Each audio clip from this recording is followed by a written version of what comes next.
Right, so the Conservatives under Scheer really, I don't think, are helping themselves much at all. Their plan when it comes to the carbon tax, which I believe is, I mean, Canada, this coming election, at least for people that are on the center and the right, the two biggest issues, I mean, when you're on the left, it's climate change and gender this and gender that, and you know what the far left issues are. Mostly non-issues or issues that have already been addressed. They think haven't been addressed, like the LGBT rights stuff, and I mean climate change isn't really even a thing. So, but if you're on the right or the center, even it's immigration and the carbon tax, because the carbon tax is one of the biggest things that's driving the increased cost of living. And off the start, anybody with a brain was pointing out that it was going to happen, but a lot of people were like, well, climate change, so they supported it. And now that they've seen that the prices of gas and thus everything, groceries, clothes, basically every good and service you can possibly think of, the price has gone up on it. People are kind of mad at that because wages haven't grown in Canada for the longest time. I mean, it's been like a generation since wages have gone up, at least anything significant. Um, if you account for inflation, it's gone down by a decent amount. So Canadians are increasingly struggling, at least when it comes to the economy. I mean, GDP growth under Trudeau is at like 1.5%, which is just to keep up with inflation. You need to be at like 2.5. So we're negative growth in Canada.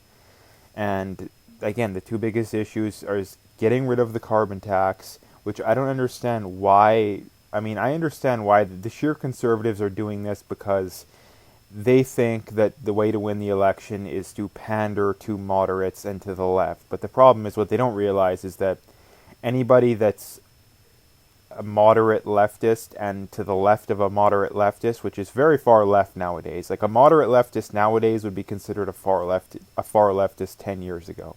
Like you'd be like someone who is moderate leftist nowadays. I mean, they believe in the Green New Deal. I mean, almost every major Democratic candidate for president supports the Green New Deal, which is socialism basically.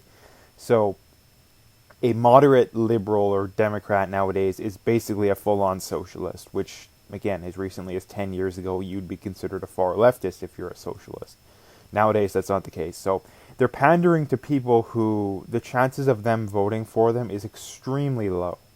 I mean, the only people you're going to get to vote or even think about voting for you is the center leftists. And the one thing about people who identify as centrist, especially people who identify as centrist strongly, or like people who do it like consciously, not people who's just happen to be centrist but don't actually call themselves that, they tend to be in the middle no matter what.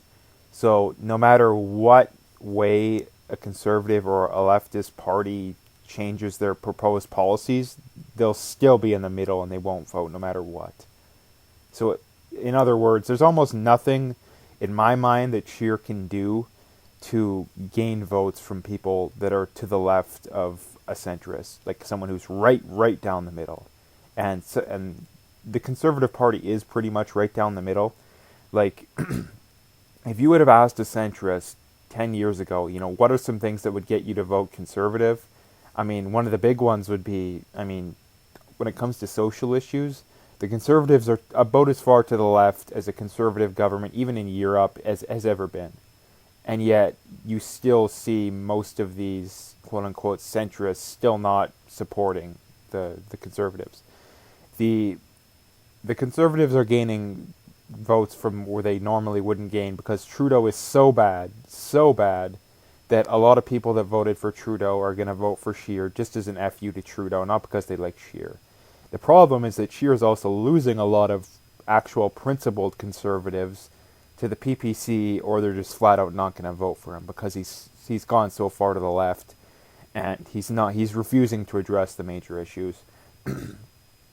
He, whenever asked about immigration, at least from what I can tell, is that he's never nailed down a definitive number at what Canada wants to do with immigration. Now, The Liberal Party wants to increase immigration to 350,000 a year from 250,000, and that's going to be an absolute disaster if that happens. Number one, only 6% of Canadians, done by an Angus Reid poll, I believe, wants immigration increased.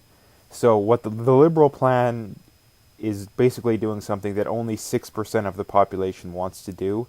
And not only that, that's after all the propaganda that people are bombarded with in favor of immigration.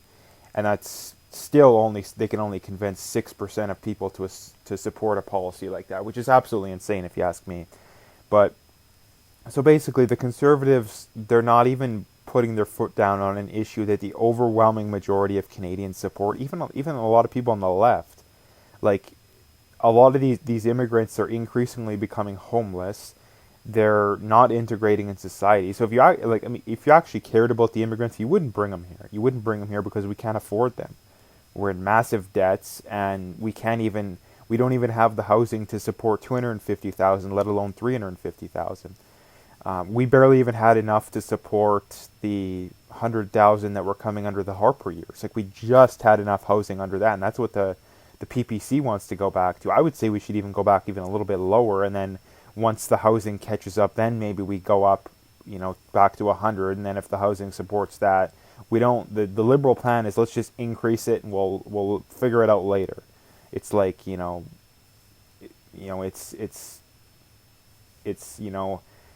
what is the old saying goes? It's shoot first, ask questions later, rather than ask questions then shoot. And like if you're a cop, so that's the Liberal strategy, is we'll shoot first, ask questions later. And the Conservative strategy, the Conservative strategy is just don't even shoot, because you're worried about the backlash from either side. So that's kind of the nail in the coffin for me. If the Scheer government was willing to address one of the two issues, I would support them, and I would strongly urge people to support them. The problem is that they're not doing anything. It's not even if they're lowering the carbon tax. Like, that'd be one thing, I'd consider it, but they're keeping it almost exactly the same. At least from what I can tell. The one thing about the Conservatives they're consistent on is they're consistently inconsistent, that you can't really nail them down on any major policy positions. And that's because they're clearly scared of backlash from either side. So, and then obviously there's the immigration, which honestly you could argue that's the bigger issue, and that is a big issue for Canadians when asked. It's not climate change, because the CBC bombards you with how bad climate change is, and then for hours on end, and then they ask you a minute later, what's the biggest issue, after we've spent an hour talking about how big of an issue climate change is. Well, of course people are going to say climate change. So that's about all as far as this video goes. I just wanted to make a video because, in my mind, I think the Conservatives should win. Like, if you can't beat the Liberals after what Justin Trudeau's has done in the last week or two, then I don't know what they could possibly do.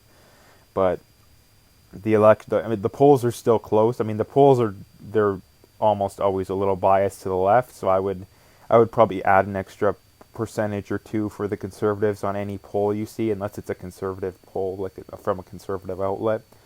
But other than that, I think that's about all as far as this video goes. If you liked it, make sure to hit that like and subscribe, and stay tuned for more.